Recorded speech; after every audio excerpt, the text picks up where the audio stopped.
Welcome, everybody, to another edition of the Winner's Circle Sports Betting Podcast. My name is Ross Benjamin of RBWins.com. I'm the host of the Winner's Circle Sports Betting Podcast. And like every Tuesday morning specifically, I'm joined by two fantastic handicappers and good friends of mine, Mr. Sean Higgs of PicksandParleys.net and the uncomparable Jesse the Mule Shule from jesseshule.com. Guys, starting with you, Sean, how you doing?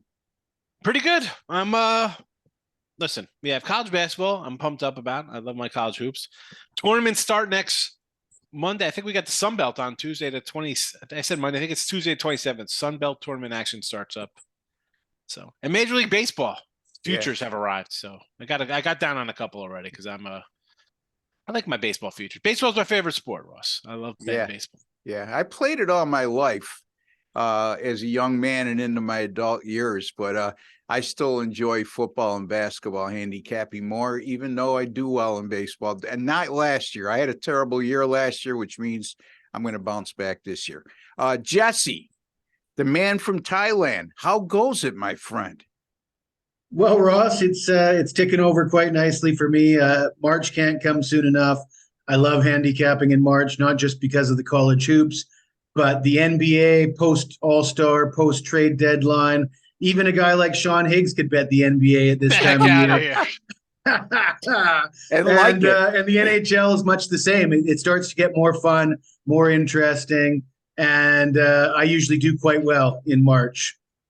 Very good. So there you go, folks. You could find Sean over at picksandparleys.net. You could also find Sean's daily podcast he does called Midday Money, and you could find that over at picksandparleys.net homepage or their YouTube channel and all the major streaming platforms out there. He he does it live, I should say, every day, noon Eastern time, Monday through Sunday.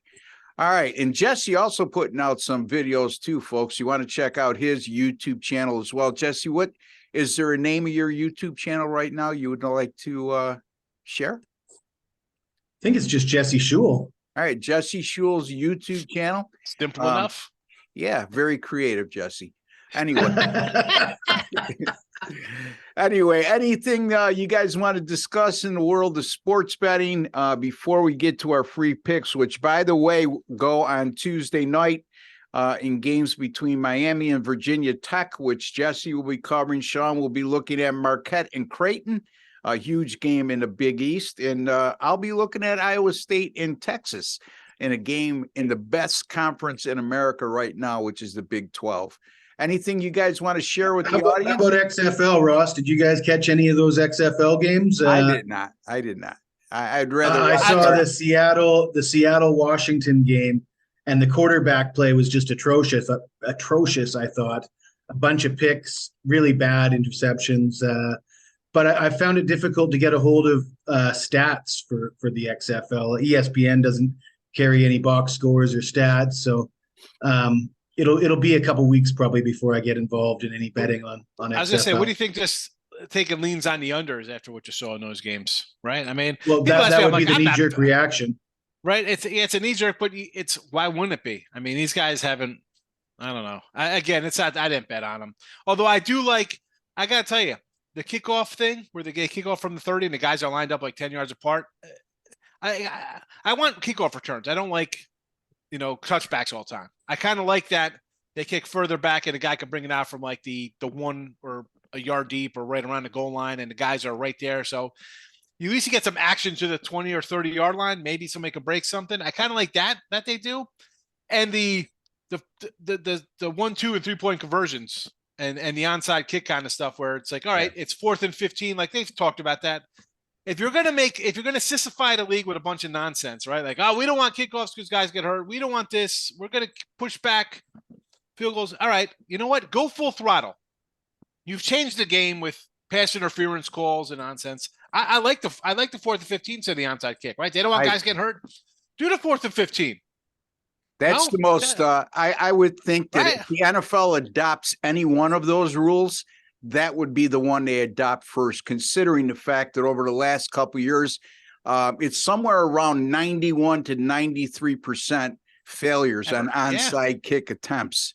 So why wouldn't you liven the game up a little bit? But as we well know, the NFL probably won't even recognize anything the XFL is doing unless it's a marketing threat in any way, shape, or form, or it adds intrigue to the game, which they may think that would add intrigue to their game. I don't know why they wouldn't consider that 4th and 15, Sean.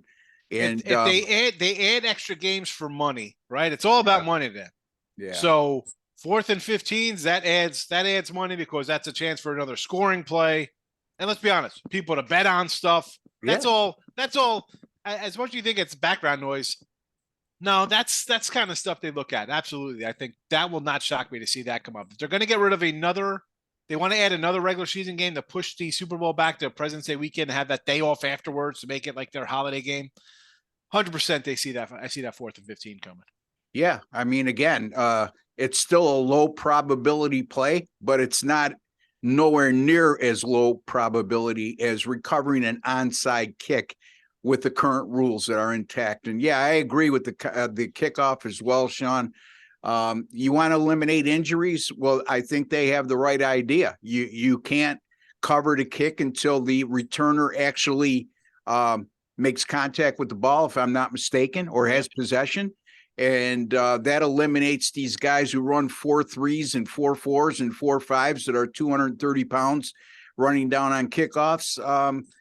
You eliminate a returner's chance of getting blown up and injured. So again, myself, I'd rather bet on cartoons than the XFL right now. So in any event, let's get to the matters at hand. College basketball, folks. We've been doing. Are you betting on Jabberjaw or the Littles?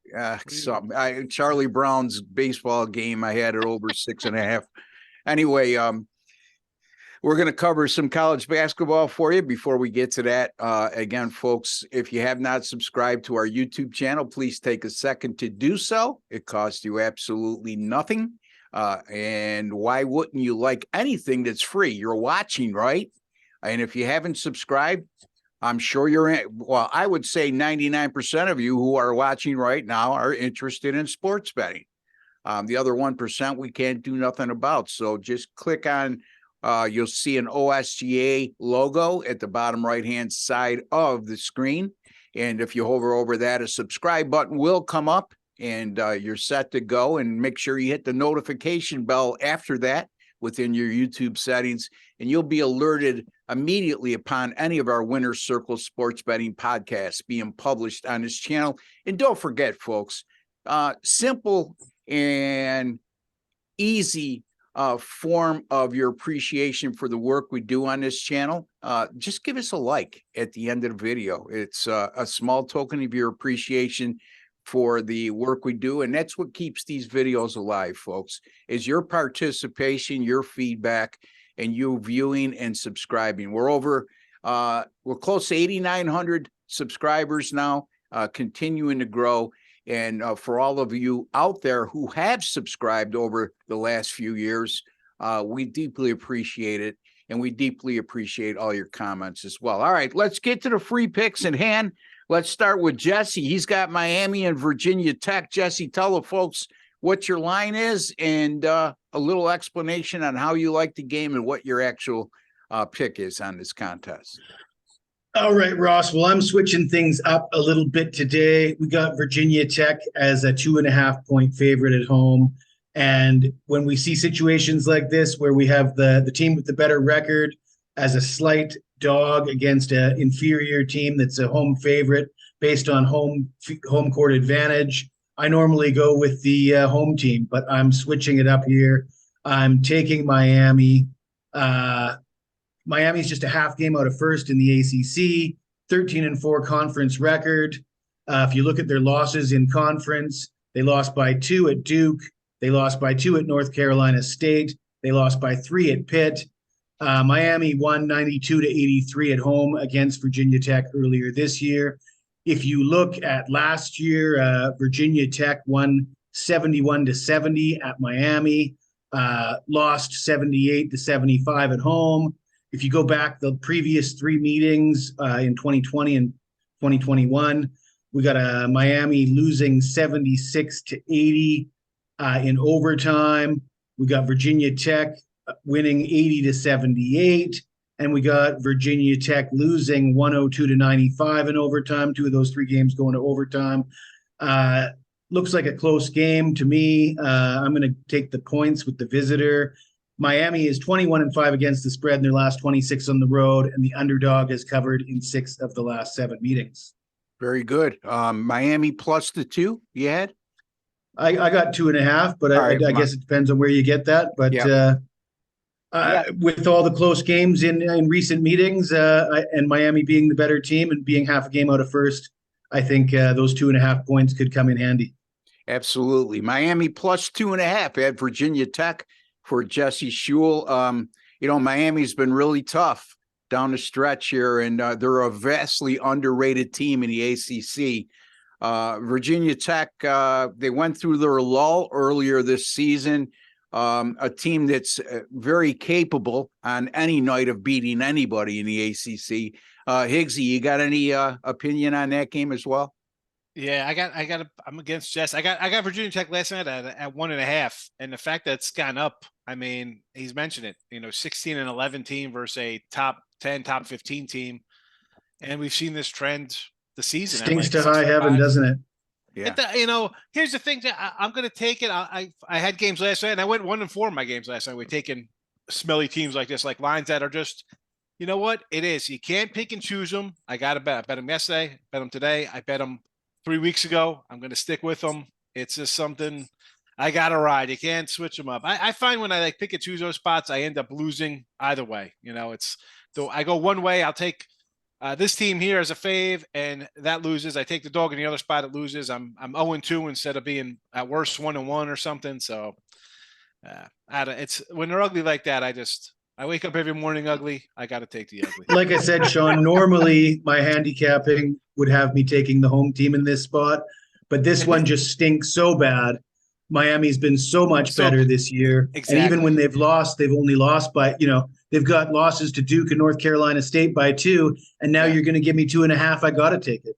Yeah. I mean, the last two losses on the road, Pitt at 3 and then the Duke by 2. Again, 2 teams I think are better than Virginia Tech. Like Pitt's like a borderline top 20, top 30 type team. Like they've had a great season. So I don't hate, this is the worst of the bunch for me today when you're taking at a small home fave like that or a small home dog. This was the roughest one to do. I was talking to another buddy. We're talking about this game. He's like, I just got to take. I said, I understand. I said it's the hardest one to swallow here with the Hokies because they're not that good.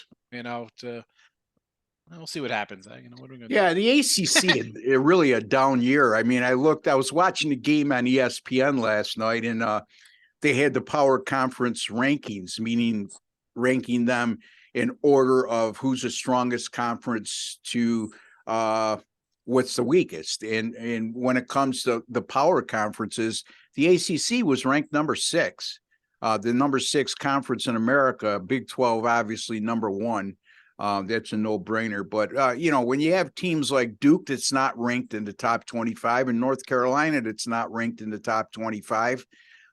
Virginia always there. It seems like year in and year out under Tony Bennett, but from top to bottom, the ACC leaves a lot to be desired. But Miami is a team to keep an eye on, folks.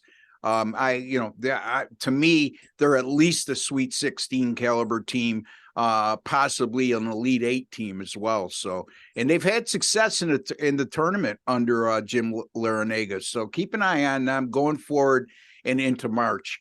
Real fast on that, you mentioned that the rankings, and what I think really crushes the ACC is that Louisville just dropped off the face of the earth, right? They're 2-15 in conference, and Florida State's 6-11 in conference play. Like, forget about the other teams that are bad. Your Notre Dame's having a terrible year, but those 2 teams are thought of as like tournament teams. Like Florida State's always kind of tough. Louisville's always a decent. So I think that kind of hurts their overall because Duke, as bad as I like to kick Duke's back in. They're 11-6 in play, so they've been winning their conference games they had to. But I just figured I'd bring up those 2. Louisville and Florida State was terrible, and even Notre Dame. With 3 wins, 2 wins, 2-14. Wow. Yeah. And Florida State was terrible in non-conference play. Yep. So it shows you the weakness of the ACC when they've even won 6 games in the ACC in ACC action. So Again, good opinion there from Jesse Schul. He likes the Miami Hurricanes plus 2.5 at Virginia Tech. And we're going to go to Sean, and a real big game in the Big East tonight is Marquette.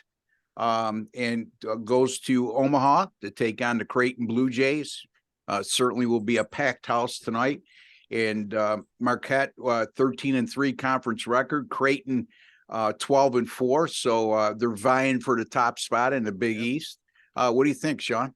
Yeah, as I said, huge matchup here. Top spot on the Big East on the line. Marquette leading the way. They're a 5.5-point dog. Marquette 5.5 and a 148.5 here this morning in this game. And let's be honest, Shaka Smart's second year really got this team moving in the right direction, right? Won 7 last 8. You're in first place in the Big East. You're a top 10 team. You're the second or third best field goal shooting team, right? They score 80 points a game. Very effective, doing a good job. That being said, I'm going to lay it here, a 5.5 a Creighton. It looks big. It looks like a big number when you say Marquette's a top 10 team, and they're a great field goal shooting team, and they've won a bunch of games in a row. But let's go back to some kind of road action here for a second. So on the road, they're 6-4, 14-1 at home. Creighton's 12-1 at home. You've lost to UConn on the road, Xavier on the road, Providence on the road. Here's another tough team. Okay, you beat Georgetown, you're DePaul's, you're Seton Hall, St. John's Nova. Like, those are kind of bottom teams. DePaul, Butler, and St. John's are up next for Creighton. They need this game. They want to win the Big East. Take care of this, and you should easily beat those other teams. So we've seen Creighton at home. They've beaten UConn. They beat Xavier, and they beat Providence. All the teams that Marquette has lost to on the road. So road spots, in if we've seen anything in this college basketball season, we've seen teams go on the road and lose and not cover. And 5.5, it looks like, who wouldn't take a good team, right? I think they're number 9. They're getting 5.5 points. Jesse, I'm taking Creighton. Jesse, if it's too good to be true, it usually is. I don't know. Jesse, come on. Long time bet. When it looks that good. Like, well, I'll tell you what, Sean. Since you didn't like my pick on Miami, I don't even have to feel guilty about correcting you here. But this is what I got. You mentioned that Marquette lost to Xavier, but they lost to Xavier by 4. They lost to Purdue by 5. In OT. They lost at Providence by 5.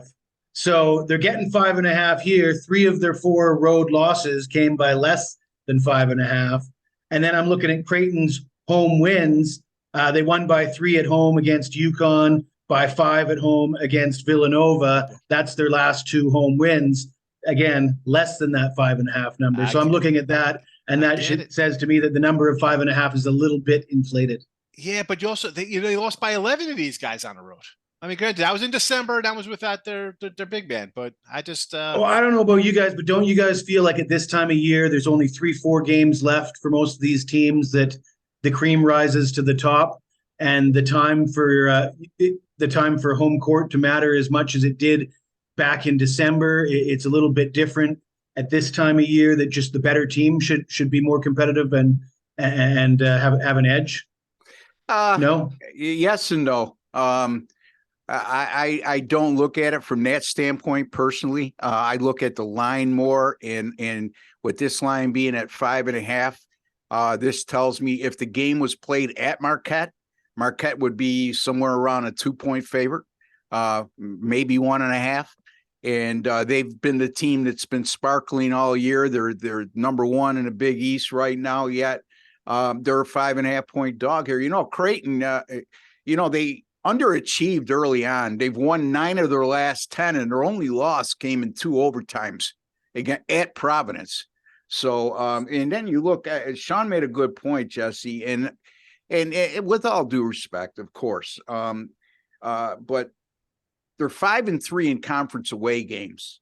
Their 5 wins in conference play in away games have come over teams with a combined 25-59 conference record, which is less than a 300 win percentage. So yes, the games they played against the real good teams, Jesse made a good point, were very close.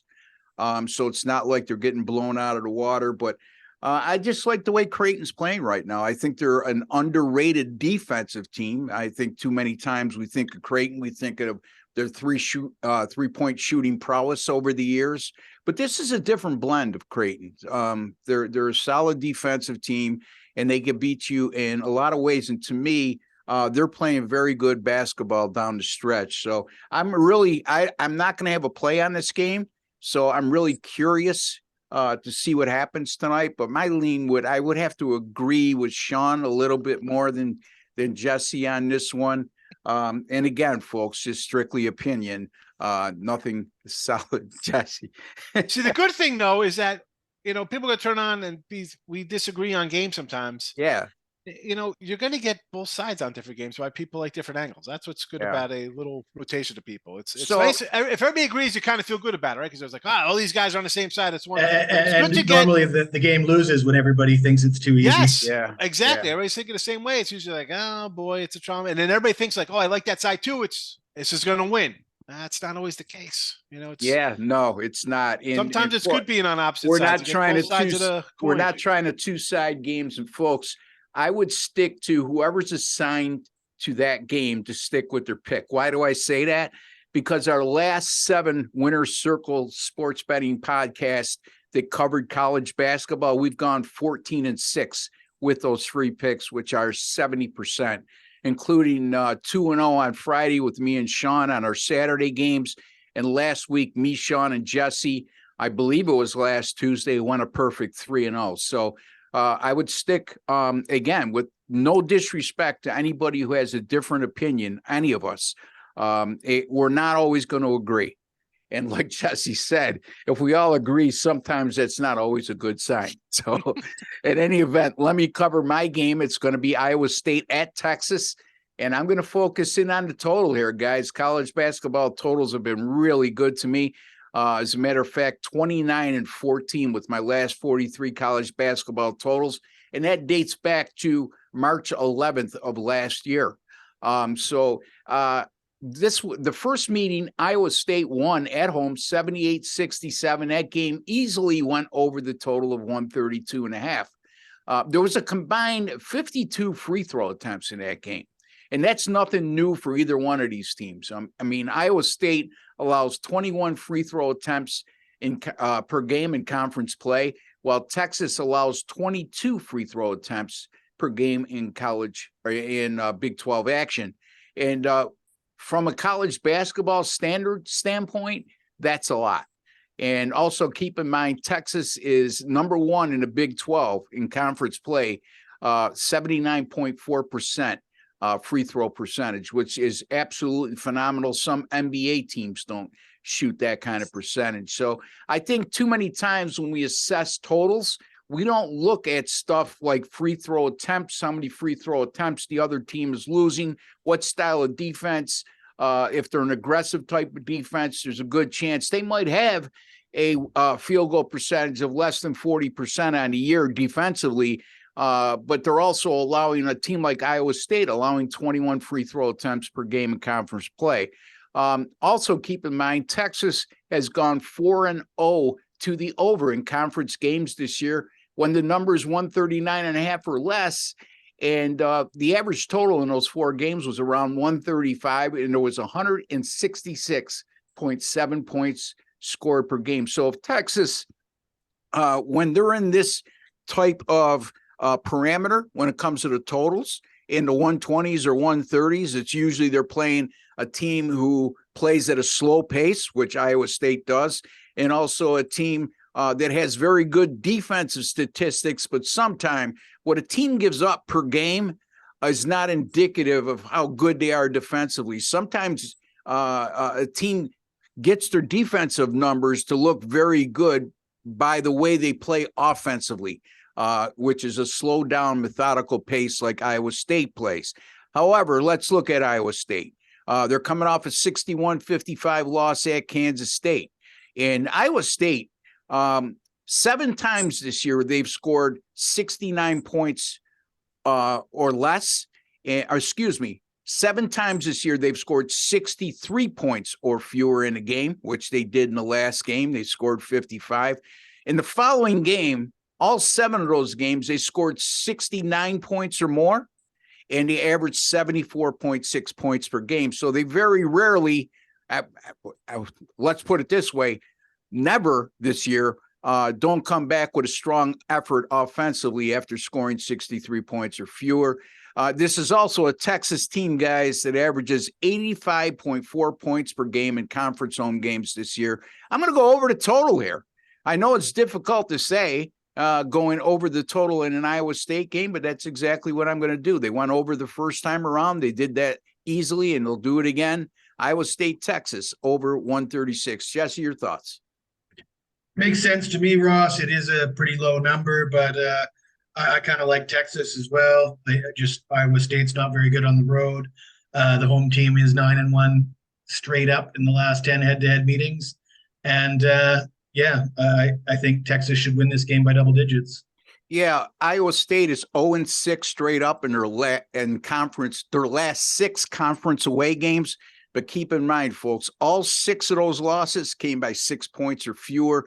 Yet this line looks what I call a very heavy line, Sean, where they're inviting you to take the road underdog Iowa State Cyclones, who are nationally ranked. So let me say about your total there. So I'm looking back to the last couple scores, 56 points for Oklahoma State. They followed out with 70, 59 for Oklahoma State, and then they come back with a 80 spot on K-State. So obviously I'm one of those thinkers too. Like, you put up a stinker, no points, you're going to come back and concentrate on offense. You give up a bunch of points, you're going to come back and play a little better defense. So the over for sure. And then let's add in, as you said, this line opened at 8, it's 7.5. And why wouldn't you take a bunch of points here? But how about 2-7 on the road? You lost to K-State by 6, West Virginia by 5, Texas Tech to 3, 17 to Mizzou, 2 at Oklahoma State. Add the revenge on top of that. I think it's Texas by double digits, and Texas is going to hit that 80 plus points, and in a way we go to your total. I think this will be the square proverbial favorite and an over, but I look at this as probably people want to take the ranked team getting a good chunk of number here. 7.5, 8 points. Looks like a lot. Yeah, I can't believe that the public won't be at least 60% or above on Iowa State getting the points. So I like to use the word it's a heavy line, which means when I say that, it indicates it's better than saying the fishy line kind of. Everybody's like, oh, it's fishy. It's one of those that makes you think. It's like, when I say a heavy line, most times than not, I'm going to lean toward the favorite in this case, like Texas. So, but I do like the over 136. Jesse Schul's on Miami plus 2.5 over Virginia Tech. And Sean, on the Marquette and Creighton game, Sean is going to lay the points with Creighton at home over Marquette in a big Big East matchup, with no pun intended. All right, guys, you could find me at rbwins.com. Sean, where would you prefer they find you? I'm assuming picksandparlays.net, and what you might have coming up later today or right now, how you been doing of late. Yeah. So picks and parlays, or I do the daily video. The midday money is always on Win the Free Picks, which is the same channel as picks and parlays. It's just a different name that I do the videos on. So either one's fine with me. Twitter, Mr. Sean Hayes. You can find the link and everything there when I do midday money. And late night money is back. That's at 12 a.m. Late night. That's your late night. And this week it's a lot of, we do the look ahead towards college hoops, but more baseball totals as well there. And then we got conference tournaments. Basketball, number one college on tap for me, because as Jesse likes his trade deadline NBA, but no thanks for me afterwards. I don't want to hurt anybody's feelings by not taking an NBA team. These guys are super soft, like a soft serve ice cream cone. We have to, my Ross running a rant. Well, how about you can't pick a guy to last. There's 20 guys on the planet in the All-Star game. We don't want to hurt the guy's feeling who's not the best guy on the court. Are you kidding me? KD's going to attack you on Twitter with his burner phone if you don't bet on him. Yeah, I mean, really, these guys have people escorted out of the arena. They play once a week. I can't. What a bunch of babies. I'll give you guys a tip, or meaning the audience, because these gentlemen here don't need any tips from me. The final 20 games of an NBA schedule for a team that playing, when two teams are playing each other that are mathematically out of playoff contention, or for all intent and purposes are out of playoff contention, lean toward going over the over with the over in those games. Yeah. Pad those stats. Get paid in the offseason. Yeah, because pad those stats. Well, they got nothing to lose. If they're out of playoff contention at that point, they're probably not a very good defensive team. And defense goes out the window. Guys are looking to pad their stats. The tempo of games pick up. It's more of the playground variety. I'm just using that as a term. Surely they care because they're getting paid millions of dollars, but just something to look at going forward. Jesse, what do you got? Well, you can find me at jesseshewell.com or at Jesse Shewell on Twitter. Today, I have a couple college basketball totals. I've got a total in Champions League soccer. And I will mention that my previous 3 soccer bets, I predicted the exact score in 3 straight soccer matches. I lost my last one because the team that I bet on got a red card in the first 5 minutes of the game, which blew my bet. But still 3 of my last 4 soccer bets and predicted the exact final score in all 3 of those. And I am 82 and 46, 64% for the year, up 21,480 units in 2023. Nice. Awesome, Jesse. Awesome. And I can tell you one thing, you're never going to get a red card from me on this show.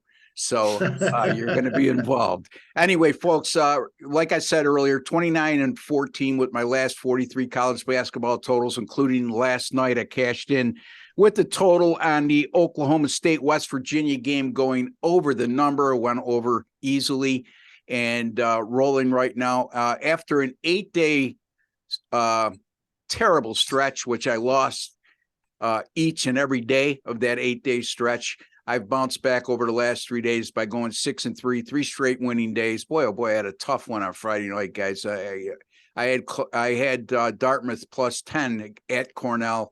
The game goes overtime. They lose by 12 in overtime. But since then, 6-3. Anyway, until the next time, for Jesse Shewell and Sean Higgs and Ross Benjamin, we like to wish each and every one of you all the very best, folks. Thank you for viewing. And don't forget, give us a like.